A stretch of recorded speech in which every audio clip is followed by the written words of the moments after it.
तो देखो हम लोग क्या डिस्कस करेंगे बेटा। हम लोग मोल कॉन्सेप्ट में थोड़ा बहुत इंट्रोडक्शन तो हम लोग वीडियो क्लास से ले चुके थे लास्ट क्लास में। आज हम लोग थोड़ा और इसके बारे में जानेंगे। Concept of atomic mass, relative and gram atomic mass, Avogadro atomic mass, molecular mass, formula mass, जो कुछ देखे तो उसको एक तरह से जल्दी से रिवाइज करेंगे। Concept of mole and molar mass, Avogadro constant, importance of Avogadro constant. Avogadro constant कितना बड़ा इंपॉर्टेंस है, मैंने बताया था कि एवोगाड्रो नंबर होता है 6.02223 मल्टीप्लाई 10^23। 10 के पावर में कुछ लिखना अपने आप में क्या है, यही साइंटिफिक नोटेशन। अच्छी संख्या बहुत बड़ी होगी तो साइंटिफिक नोटेशन लिखेंगे, या तो बहुत छोटी होगी तो साइंटिफिक नोटेशन लिखेंगे। इसी को एक्सपोनेंशियल नोटेशन बोलते हैं। ये सब चीज आप लोगों को जानते हैं। अब आगे बढ़ते हैं। ये एटॉमिक मास का बेटा डिफिनेशन है। Everything in the universe is made up of around 100 odd known elements. Approx 100 elements मतलब क्या, पीरियोडिक टेबल ले लो आप। A countless number of compound of formed as a result of various combination of these elements. Countless means infinite. Infinite number of compound बन सकते हैं in 100 of atoms से, elements से. With the purpose of simplification, the study of chemical elements is quantified by the use of quantities such as atomic mass, molecular mass and mole. ये सब एकदम base है chemistry का। आपको समझ में आना चाहिए कि एटॉमिक मास क्या है, मॉलिक्यूलर मास क्या है, मोल क्या है। केमिस्ट्री को आपको समझना है, अंडरस्टैंड करने हैं। आगे के आपको सभी कोई भी चैप्टर हो, वहाँ पे आपको मोल, मॉलिक्यूलर मास, एटॉमिक मास सब के बारे में नहीं पता रहेगा तो केमिस्ट्री की आगे की चीज नहीं समझ सकते, क्योंकि एक तरह की न्यू का काम करेगा आपके लिए, जिससे आपको बिल्डिंग बनानी है केमिस्ट्री की। ठीक है। Atomic mass is generally very small, that is of the order of 10⁻27 kg। एक एटम कार्बन का ले लो या हाइड्रोजन का ले लो, इसकी वैल्यू अप्रॉक्स 10⁻27 kg के आसपास आता है। In the 19th century, the scientists determined the mass of an atom. In the 19th century, scientists determined the mass of an atom in relation to the another atom. और कौन सा atom होगा भैया? Hydrogen atom होगा। तो hydrogen atom क्या होता है? सबसे स्मॉलेस्ट से हम कंपेयर करते हुए कि हाइड्रोजन का डबल कौन है? हीलियम है। ट्रिपल कौन है? लिथियम है। फोर्थ टाइम कौन है? बेरिलियम है। फिफ्थ टाइम बोरान है। सिक्स टाइम कार्बन है। ऐसे कंपेयर करेंगे अप्रॉक्स। ठीक है, तो वही चीज लिखा है। The most lightest atom, hydrogen, was assigned the mass of 1 without any unit, and the other atoms were assigned masses in relation to hydrogen. ये कब की बात है भाई? 19th century। अभी कौन सेंचुरी चल रही है? 21st सेंचुरी चल रही है। क्लियर? 19th के बाद 20th सेंचुरी बीता होगा, फिर 21st में आ गए आप लोग। However, the present system of atomic masses considers carbon 12 of C12. Carbon 12 of C12 का मतलब क्या हो? C12 आइसोटोप्स की बात कर रहा है। Of an isotope of carbon in the system of carbon 12 is assigned a mass of exactly 12 atomic mass in AMU, and the masses of all other atoms are assigned in the relation to this standards. कहने क्या चाहता है कि isotopes से आप लोग भली भांति परिचित हो, इसमें कोई संदेह नहीं है। आइसोटोप में कार्बन 13 होता है, 14 होता है।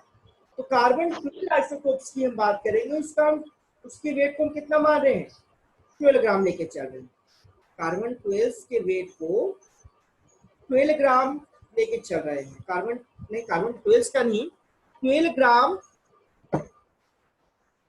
कार्बन 12 आइसोटोप्स में जितने नंबर ऑफ एटम्स होंगे उसको हम 1 मोल मान के चल रहे हैं। वही एवोगाड्रो नंबर्स के बराबर है। उसी से कंपेयर करके अदर एटम्स की हम क्या कर रहे हैं? वेट को आइडेंटिफाई कर रहे हैं। तो आप देख लो, atomic mass unit is the unit of mass which is used to express atomic and molecular masses. 1 AMU is defined as the mass which is exactly equal to the 1/12 of mass of 1 carbon 12 atom. क्या कर रहा है? जो carbon 12 atom है उसका 1/12 को हम क्या मान रहे हैं? 1 एटॉमिक मास यूनिट मान। 12 ग्राम को हम क्या मानेंगे? 12 एटॉमिक मास यूनिट मानेंगे। ठीक है। तो मास ऑफ एन हाइड्रोजन देखो, 1 AMU की वैल्यू जो होती है आपको थोड़ा याद करना पड़ेगा। 1.6056 मल्टीप्लाई 10⁻27 kg होती है। बताया है भी है पहले कि 10⁻27 kg के रेंज में होता है एक एटम का वेट। इसको ग्राम में बदलेंगे तो क्या हो जाएगा? 10⁻24 ग्राम होगा। ये वैल्यू घटेगी। ठीक है। मास of an atom of hydrogen की वैल्यू क्या होती है? 1.6736 मल्टीप्लाई 10⁻27 kg। अब हाइड्रोजन की वैल्यू के जो यूनिट उसको हमको AMU में निकालना है। कि हमको एक एमयू का वेट पता है और हाइड्रोजन का वेट पता है, डिवाइड कर दिया भाई तो आ गया 1.0080 एएमयू। एएमयू की जगह पर हम लिखते हैं यू, क्योंकि उसको यूनिफाइड मास भी बोलते हैं, एटॉमिक मास यूनिट को। एटॉमिक मास ऑफ सोडियम इसी तरह से कैलकुलेट किया तो 22.99 है। सुविधा की कैलकुलेशन के कंफर्टेबिलिटी के लिए हम इसको 23 मान के चलते हैं कि 22.99 है, तो इसको सिग्निफिकेंट बनने के लिए 9 को रिमूव करेंगे तो हमारा 23 हो जाएगा। एटॉमिक मास ऑफ सल्फर 32.07 है, उसको 32 लेके चलते हैं। और कार्बन का खुद कितना आता है 12.0112 आता है, क्योंकि यूनिफाइड मास है। अब आ जाओ relative and gram atomic masses. ये क्या भाई? Well developed technique such as mass spectrometry are available for determining the mass of an atom accurately. Last class में बेटा आप लोगों ने मास स्पेक्ट्रोस्कोपी का डायग्राम तो जरूर देखा था पीपीटी क्लासेस में, वो वीडियो लेक्चर्स में। तो वही स्पेक्ट्रोस्कोपी एक ऐसा टेक्निक है मास स्पेक्ट्रोस्कोपी जो कि मास बताने का काम करती है, वेट बताने का काम करती है। ठीक है, रिलेटिव एटॉमिक मासेस क्या है भाई? The relative atomic mass of an element has no units and it is a dimensionless quantity. ठीक है, रिलेटिव एटॉमिक मास क्या है? डायमेंशनलेस क्वांटिटी है। क्यों है डायमेंशनलेस क्वांटिटी? क्योंकि कंपेयर कर रहे हैं, रिलेटिव एक दूसरे से कंपेयर करने में यूनिट क्या होता है? कट जाता है। It is the ratio of an average mass of an atom of a substance to the mass of 112 carbon atom. ये इससे कंपेयर कर रहा है, इसलिए रिलेटिव एटॉमिक मास इसको बोलते हैं, एटॉमिक मास यूनिट बोलते हैं, यूनिफाइड मास को बोलते हैं। ठीक है, और ग्राम एटॉमिक मास की बात करें तो क्या है? The gram atomic mass of an element is numerically equal to its relative atomic mass expressed in grams. For example, 2 gram atoms of a chlorine multiplies क्या होगा? यदि 2 ग्राम एटम की बात करेंगे, 1 ग्राम एटम मतलब एक एटम, यानी 2 multiply 30.5 क्या हो जाएगा? 71 ग्राम। ठीक है, क्योंकि क्लोरीन 35.5 से, क्योंकि भाई क्योंकि क्लोरीन का जो एटॉमिक मास यूनिट होती है वो कितना होता है? 30.5 होता है। अच्छा, आप लोगों को ये पता है कि क्लोरीन का मास फ्रैक्शनल में क्यों है? 35.5 क्यों है? क्या इलेक्ट्रॉन प्रोटॉन न्यूट्रॉन जो है वो फ्रैक्शन में हो सकते हैं? इसका आंसर कौन देगा? पूजा, रिप्लाई। सर नहीं हो सकते हैं। क्या नहीं हो सकते हैं? सर मतलब कि इलेक्ट्रॉन प्रोटॉन और न्यूट्रॉन कभी भी फ्रैक्शन भी नहीं हो सकते हैं। तो आप जानते हो बेटा मास नंबर बराबर क्या होता है? Number of proton plus number of neutron, और इलेक्ट्रॉन चूंकि निग्लिजिबल छोड़ देते हैं। तो फिर यहाँ पे क्लोरीन का मास 30.5 फ्रैक्शन में क्यों आया है? क्वेश्चन ये है सर क्योंकि सर क्लोरीन के दो आइसोटोप होते हैं और वो दो फॉर्म में पाया जाता है। एक में 25% पाया जाता है और एक में 75%। करेक्ट, तो फिर अगर हम दोनों का एवरेज निकालेंगे तो इतना ही आएगा। That's absolutely correct. ये सबसे इम्पोर्टेंट इस कॉन्सेप्ट को समझना कि एक्चुअल में दो आइसोटोप्स पाए जाते हैं नेचर में। एक 75% पाया जाता है जिसका कि मास होता है 35, और एक 25% पाया जाता है जिसका मास होता है 37। दोनों का हम एवरेज निकालते हैं तो हमारा आता है 35.5। ये जो सीक्रेट है, रहस्य है कि क्यों फ्रैक्शन में होते हैं, जो 9th में शायद आप लोग मोल्स पर पढ़ोगे, थोड़ा बहुत समझे। नेक्स्ट क्या है? Average atomic mass. Many naturally occurring element are found have more than one isotopes. अभी जो मैंने क्वेश्चन पूछा वही चीज है। When the existence of these isotopes and their relative abundance percentage occurrence in nature is taken into account, the average atomic mass of the element can be computed. Example के तौर पे वही बात आ गई। There are two naturally occurring isotopes of chlorine, one with the relative mass 35 and other with the relative mass 37.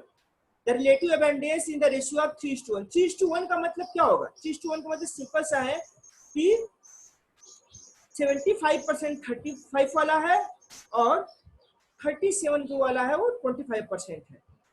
Clear? 3:1 means क्या होगा? 3 part total 4 part में। अब ये देखो कैलकुलेट किया, सॉल्व किया, कितना आ गया? 30.5।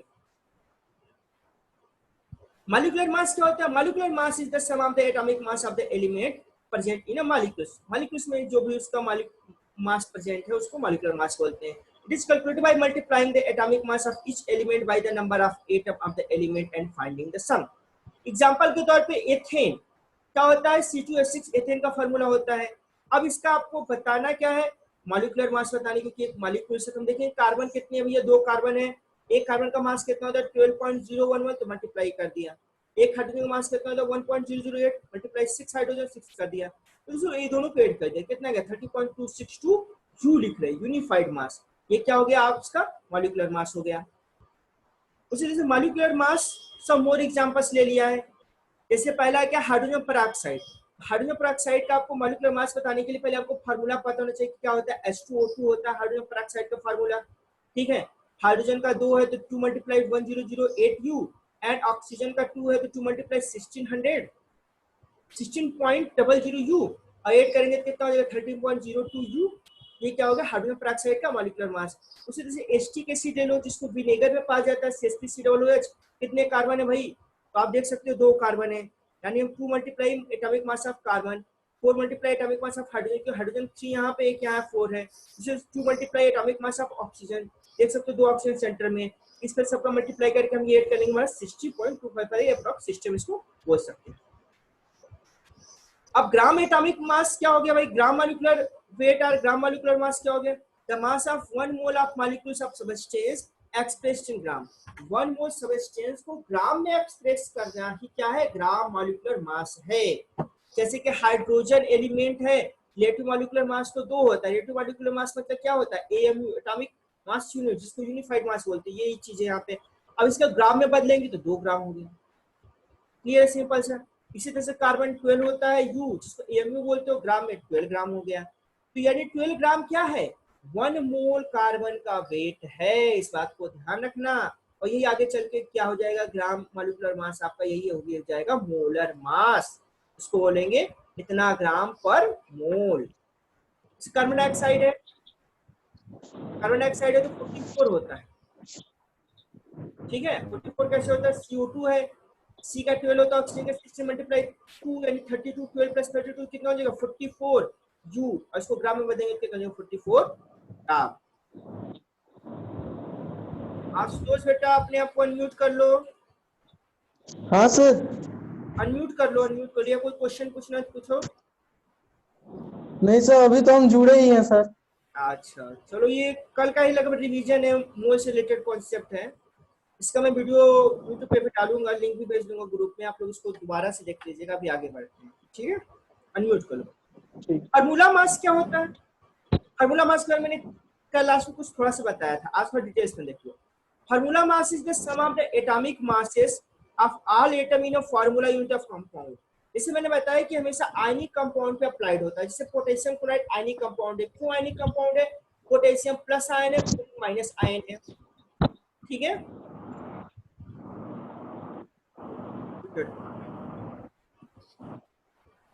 ठीक। तो फार्मूला मास ये चीज हो गया। This is the particularly useful when a substance is not composed of atom और मॉलिक्यूल्स। ये एटम और मॉलिक्यूल से नहीं बने हैं, किससे बने हैं? आयन से बने हैं। For example sodium chloride, potassium chloride, in which the constituents are ions not atoms. यहाँ ध्यान देना, कॉन्स्टिट्यूएंट्स क्या है आपके? आयंस है, एटम्स नहीं है। इसलिए मैं क्या है यहाँ क्या यूज कर रहे हैं? फार्मूला वर्ड यूज कर रहे हैं, formula mass. Research compound positive potassium और negative chloride ions are arranged in 3 dimensional structure. मैंने बताया 3D स्ट्रक्चर होगा, क्यूबिक फॉर्म स्ट्रक्चर होगा, जिसको क्रिस्टल स्ट्रक्चर बोलते हैं। Formula unit gives the simple ratio between the various ion present in an ionic compound. Simple ratio क्या होगा? Sodium chloride. वैसे तो बहुत से सोडियम होते हैं, 6 सोडियम और 6 क्लोरीन एक क्यूबिक स्ट्रक्चर में रहते हैं। एक सोडियम को 6 क्लोरीन और एक क्लोरीन को 6 सोडियम घिरा रहता है क्रिस्टल स्ट्रक्चर। वहां पे आप कह सकते हो कि भाई सोडियम 6 क्लोरीन 6, तो इसका तो ये होना चाहिए, लेकिन नहीं, इसका सिंपलेस्ट रेशियो ले रहे हैं, इसलिए इसको बोलते हैं फार्मूला मास। ये कुछ है नहीं, जैसे KCl के का मास है, Cl का मैंने मास से ऐड कर दिया, फार्मूला मास हो गया। Na2S ले लो, डाई सोडियम सल्फाइड है, एक सोडियम का मास आपको पता है, सल्फर का मास पता है, ऐड कर दिया, ये आपका वैल्यू आ गया। अब मोल कॉन्सेप्ट की बात आ गई। As we know atoms and molecules are extremely small and they are present in large number even in small quantity of substance। आपको पता है कि एटम का वेट बहुत स्मॉल होता है, तो थोड़ा सा भी आप चुटकी में एक कंपाउंड लोगे ना, एक थोड़ा सा 1 ग्राम भी लोगे, जिसमें बहुत ज्यादा क्वांटिटी में क्या होंगे, एटम्स होंगे, उसको आप काउंट भी नहीं कर सकते। वहां पे काउंट करने के लिए हमको क्या कॉन्सेप्ट काम आएगा, मोल, और मोल की वजह से हम उसको एवोगाड्रो नंबर से कोरिलेट कर पाएंगे। To handle these large numbers in the international system of unit, the concept of mole was introduced as the fundamental quantity for the amount of the substance। शुरुआत में हमने देखा था कि अमाउंट ऑफ सब्सटेंस क्या है, उसकी यूनिट क्या है, मोल है, और ये क्या है, फंडामेंटल क्वांटिटी है, और मोल क्या है, फंडामेंटल यूनिट है। वन मोल ऑफ द, कितने फंडामेंटल यूनिट और फंडामेंटल क्वांटिटी होती है, 7 होती है। बात का ध्यान रखना, इसको रिवीजन करते रहना। One mole of the substance is that amount of substance which contains as many particles as there are atoms in exactly 12 gram of carbon 12 isotopes। यही मोल का डिफिनेशन है बेटा, एग्जाम में आएगा तो आप इसी को डिफिनेशन के रूप में लिखना। A mole of any substance always contain a fixed number of particles irrespective of what the substance is। substance क्या है इससे मैटर नहीं करता, क्या है, फिक्स नंबर ऑफ पार्टिकल्स होता है। वो पार्टिकल्स क्या है भाई, तो 6.022 मल्टीप्लाई 10⁻23 है, जिसको एवोगाड्रो नंबर बोलते हैं। इतने entities, atom, molecules or any other particles constitute one mole of particles. इतने लोगों को, इतने आदमी को हम साथ में रख दे, ह्यूमन बीइंग्स को, तो 1 मोल बोलेंगे, लेकिन इतने आदमी पॉसिबल नहीं, ह्यूमन बीइंग्स को ऐसे तो नहीं करते काउंट, ठीक है। ये स्मॉल, बहुत स्मॉल पार्टिकल जो है, एटम्स की बात कर रहे हैं। अब यहाँ पे समझाने के लिए 1 मोल ऑफ गोल्ड एटम्स में इतने एटम्स होंगे, कार्बन डाइऑक्साइड मॉलिक्यूल्स में इतने कार्बन डाइऑक्साइड मॉलिक्यूल्स होंगे, सोडियम क्लोराइड फार्मूला यूनिट में इतने फार्मूला यूनिट होंगे। ये आप हमेशा ध्यान रखें। इंपॉर्टेंस ऑफ एवोगाड्रो नंबर का इंपॉर्टेंस क्या है भाई, Avogadro number is the universal constant and is applied everywhere, कहीं भी अप्लाई कर सकते हैं, यूनिवर्सल कांस्टेंट है। It help in measuring the standard amount of substance in term of the unit of mass such as gram and also in term of mole as the unit of amount of substance। ठीक, ग्राम में भी convert कर सकते हो और मोल में भी बता सकते हो, दोनों बातें हैं। Avogadro number is used extensively in all branches of chemistry and other sciences. ये केवल केमिस्ट्री में नहीं, अदर साइंसेस में यूज किए जाते हैं। और ये केवल इनऑर्गेनिक केमिस्ट्री नहीं, इनऑर्गेनिक हो, ऑर्गेनिक हो, फिजिकल हो, एनालिटिकल हो, हर एक ब्रांच में यूज करते, चाहे मेडिसिनल हो, मेडिसिन बनाना हो, फार्मास्यूटिकल हो, फर्टिलाइजर एग्रीकल्चर हो, हर जगह आपको जो मोल का कॉन्सेप्ट पता होना चाहिए, कितना मोल हम रिएक्टेंट डालेंगे, उसमें क्या डालेंगे कि प्रोडक्ट बन जाएगा। नेक्स्ट है मोलर मास का कॉन्सेप्ट। अच्छा ये तो हो गया था ना, लास्ट पॉइंट रह गया क्या, Avogadro number of entities are a mole is the standard unit of the amount of substance in the SI system. SI means standard international system. Molar mass क्या है, what is it. Now that we are familiar with the concept of mole, हम concept of mole से परिचित हो गए हैं। It is the quite easy to determine the mass of a mole of a substance। इस वजह से हम एक किसी भी substance का हम मोल बता सकते हैं, मास भी बता सकते हैं। The mass of 1 mole of substance in the gram is called molar mass। इसी को ग्राम एटॉमिक मास भी बोले थे पिछले स्लाइड्स में। The molar mass in the gram is numerically equal to the atomic molecular formula mass in unit for atom। कह रहा है कि जो एटॉमिक मास है वही मोलर मास इक्वल होता है generally.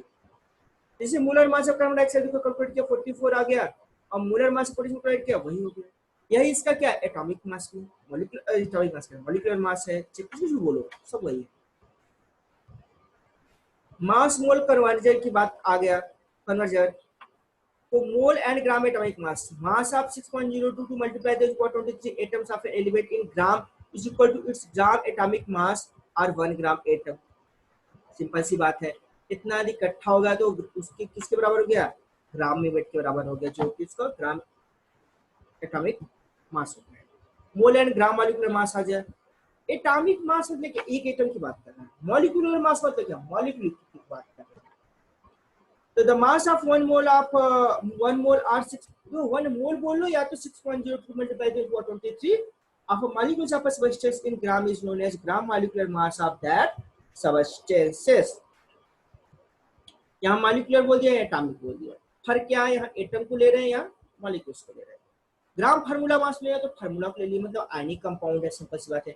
The mass of 1 mole are 6.02 multiplied by 23. A formula unit of a substance in a gram is known as the gram formula mass of that substance. Gram molecular volume की बात करो तो volume के लिए मैंने बताया था, ये आपको डाटा याद रखना 22.4 litre at standard temperature and pressure, STP उसको बोलते हैं। इस पर टेम्परेचर कितना होता है 0 डिग्री सेल्सियस एंड टेम्परेचर को उतना था 1 एटमॉस्फेरिक प्रेशर में इतनी molecules 6.02 multiply 23 of molecules of all gases, इतने गैस हैं उनकी बात कर रहा है, ध्यान देना, हैव द सेम वॉल्यूम, उनकी वॉल्यूम सेम रहता है। It is known as the gram molecular volume and it is equal to 22.4 litre. आ जाओ, कुछ न्यूमेरिकल प्रॉब्लम है तो ऑलरेडी सॉल्व किया हुआ है, आप लोग उसको देख लो, समझ लो क्या क्या है। Calculate the mass of one molecule of CO2, एक CO2 मॉलिक्यूल्स का मास पूछा है तो आपको पता होना चाहिए कि इतने मॉलिक्यूल्स में का मास कितना होगा। इतना मॉलिक्यूल्स मतलब 1 मोल यानी 44 ग्राम होगा। एक मॉलिक्यूल्स का ग्राम में वेट क्या होगा, इतने को हम 44 से डिवाइड कर देंगे, 44 / 6.02 मल्टीप्लाई 10⁻23। यहाँ पे बेटा 1023 आप लोग को दिख रहा है, यहाँ पे कुछ एरर है, ये 10 के पावर में 23 है, यहाँ 23 क्या है पावर में है। रुक जाओ, मैं यहाँ पे अपना नोट यूज करता हूँ, कहाँ गया भाई, चलो अब पेन आ गया मेरे पास। तो कहाँ पे मैं बात कर रहा था, ये देखो ये 23 जो है आपका पावर में है। क्लियर। सेकेंड क्वेश्चन देखो, calculate the number of molecules and the atoms present in 11.2 litre of H2 at STP। Solution क्या कर रहा है, STP पे 11.2 लीटर आपको दे दिया है, वॉल्यूम मोल पूछा है, तो वेरी सिंपल है, आपको पता है STP पे वॉल्यूम 1 मोल का होता है 22.4 लीटर, आपको 11.2 लीटर दिया है, तो आप कंपेयर करोगे तो आपका मोल कितना आ जाएगा 0.5 मोल आ जाएगा। अब 1 मोल ऑफ H2 में इतने मॉलिक्यूल्स प्रेजेंट होते हैं तो 5 मोल 0.5 मोल में कितने होंगे, तो जितने 1 मोल प्रेजेंट उसका आधा कर दोगे तो सॉल्व करोगे कितना आ जाएगा। 1 मोल ऑफ H2 मॉलिक्यूल्स 1 मोल का पूछ दिया वापस से 0.5 के जगह 2 को मल्टीप्लाई कर दो, ये वेरी सिंपल है। क्लियर ऑल ड्राइंग्स, एक हो जाओ। अब क्विक रिकैप है ये भाई, जो तक हम तक हमने स्लाइड से देखा है। एटॉमिक मास क्या होता है, one atomic mass unit is defined as the mass exactly to 1/12 of the mass of one carbon 12 atom or 1 AMU is equal to 1.66056 multiply 10⁻⁻27 kg। ये 1 AMU का वैल्यू है और ये एटॉमिक मास है। Average atomic मास क्या होता है, isotopes हैं तो उनके रिलेटिव अबंडेंस का हम एवरेज निकाल लिया। मॉलिक्यूलर मास क्या होता है, जैसे sum of total of the atomic masses को जोड़ दो तो मॉलिक्यूलर मास हो गया। फार्मूला मास क्या होता है, ये आयंस के होते हैं इसलिए फार्मूला को लेते हैं जो सिंपलेस्ट होता है। मोल क्या हो गया, 1 mole of substance is that amount of substance which contains as many particles as there are atoms in exactly 12 gram of carbon 12 isotopes।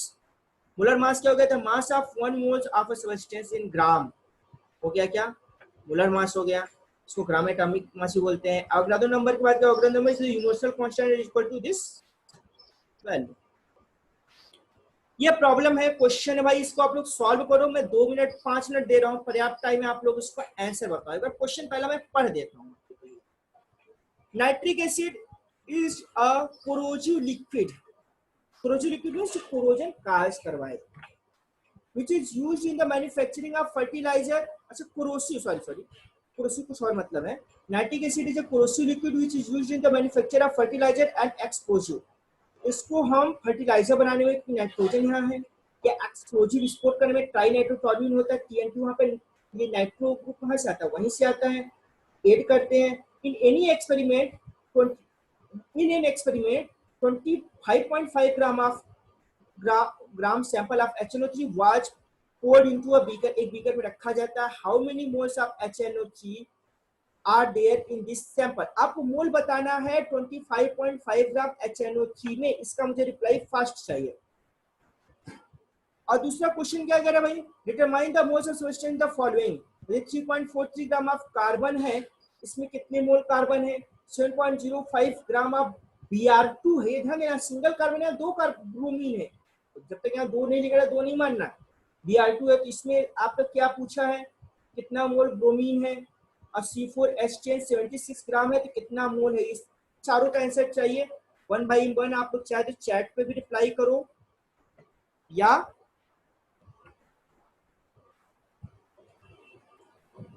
Mic on करके आंसर दो, ठीक है।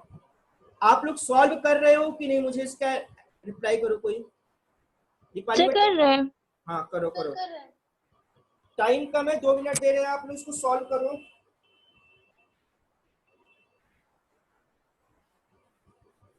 या इसको HW कर दे, कल बताए। चलो आप लोग सॉल्व कर रहे हो तो थोड़ी देर के लिए मैं क्या करता हूँ, ठीक है। आप लोगों ने क्वेश्चंस को देख लिया, अब आंसर देखो। The molar mass of HNO3 63 दिया हुआ था, आपको कैलकुलेट करना है, ये देगा नहीं। आपको H का पता होना चाहिए, N का पता होना चाहिए, O का पता होना चाहिए, ठीक है। और 25.5 ग्राम HNO3 का आपको वेट दिया हुआ है, तो 25.5 को आप 63 से डिवाइड करोगे तो कैलकुलेशन क्या होगा, 1 से कम ही आएगा, यानी 0.41 के आसपास आएगा, तो 0.41 मोल्स है।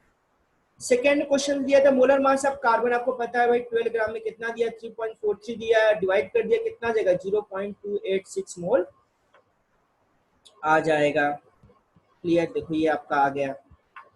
उसके बाद है the molar mass of bromine, तो 2 मल्टीप्लाई 79.9 अप्रॉक्स 80 के आसपास ब्रोमीन का होता है, एक सिंपल Br एटम का।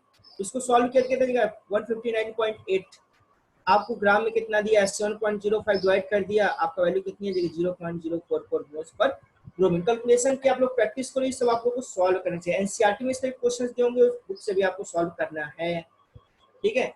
The molar mass of C4H10, इसको सॉल्व करेंगे तो आपको मिल जाएगा 58 ग्राम पर मोल। कैसे मिला भाई, कार्बन क्या होता है 12 मल्टीप्लाई 4 कितना हो जाएगा 48, 12 4 जा 48, प्लस हाइड्रोजन का 1 ही होता है तो 10 जोड़ दो 58 हो गया, 76 से डिवाइड कर दोगे तो आपका मोल कितना देगा 1.301 मोल।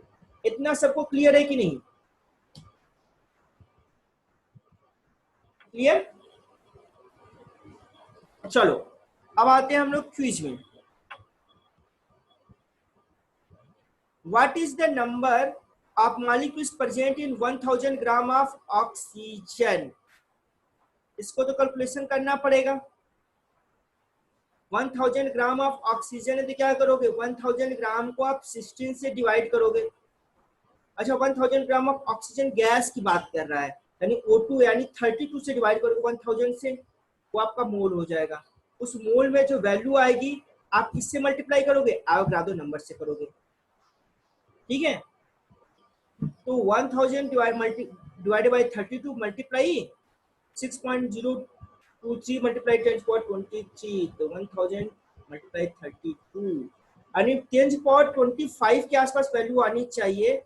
और जहां तक मुझे लगता है बी और सी में इसको एक होना चाहिए। आप लोग कैलकुलेशन कर रहे हो कि नहीं कर रहे हो, टाइम कम है। कर रहे हैं। करो करो, तो मैं इसका आंसर ना बताऊं ना अभी, नहीं ठीक है नहीं बताता।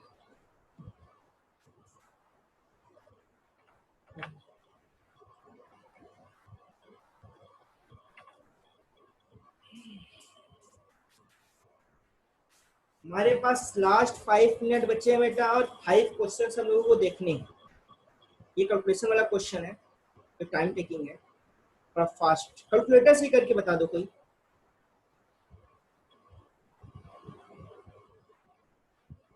चलो आई एम वेटिंग।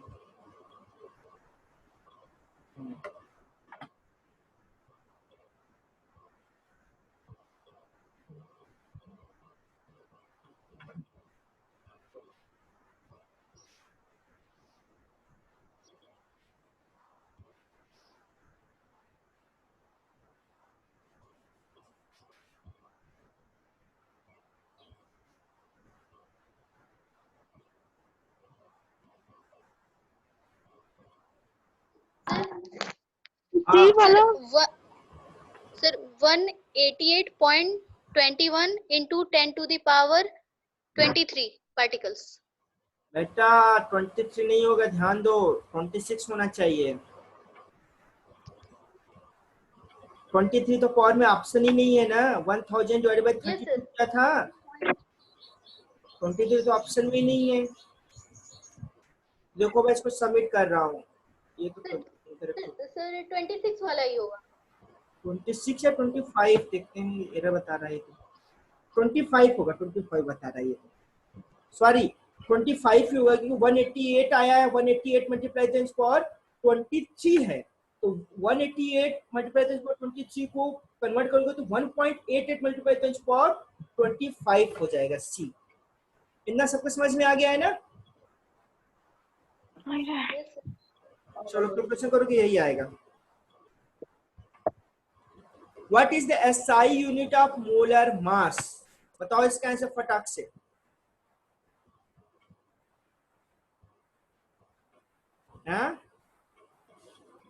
हमें लगता है यहाँ पे कुछ गड़बड़ है बेटा, अभी मैं इसको सही करता हूँ। सर किलोग्राम पर मोल।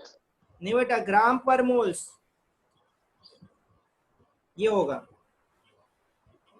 ये तो किया नहीं है। पर मोल होगा। हाँ पर मोल तो होगा, लेकिन किलोग्राम और ग्राम होगा, तो ग्राम लेते हैं। ग्राम। देखो यहाँ एसआई है तो किलोग्राम मास का होता है, ये भी किलोग्राम पर मोल भी हो सकता है, ये कंफर्म करते हैं किलोग्राम पर मोल। यहाँ तो ग्राम भी, यहाँ तो डिवाइड भी नहीं किया हुआ है, या करेक्ट किलोग्राम पर मोल इज करेक्ट, इसने भी बताया है। ठीक है, बहुत बढ़िया। Third question, what is the gram molecular mass of CH3COOH, इसका बताओ, इसका आंसर तो याद हो गया होगा कैलकुलेट करते करते।